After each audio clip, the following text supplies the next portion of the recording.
sí, acompañaban a las danzas y nunca los quisieron cambiar, al contrario, los siguieron usando porque eran rituales ancestrales que se seguían haciendo. Entonces, todo lo que encontraron los españoles fue una cultura bien desarrollada a través de instrumentos ancestrales. Y la cerámica fue de lo más desarrollado que aquí lograron tener. Aquí sí vieron todas las posibilidades de formas y el sonido. Entonces, los instrumentos de viento tienen esa posibilidad. Se hicieron en cientos y miles de piezas que hay en todos los museos arqueológicos, que pues, quiere decir que tenían una función muy específica, ya de rituales muy precisos para generar estados con una finalidad especial en la conciencia.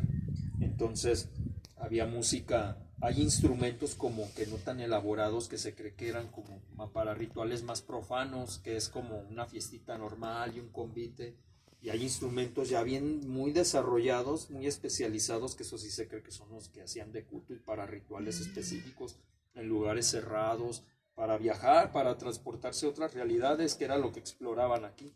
Sí, no es el pensamiento de la razón en este lado del mundo. No es el pensamiento de la razón como lo trajo el europeo, porque sí tenemos que ser razonables, ¿no? O sea, en este mundo físico. Y, por ejemplo, vivimos de manera irracional en este mundo físico, ¿no?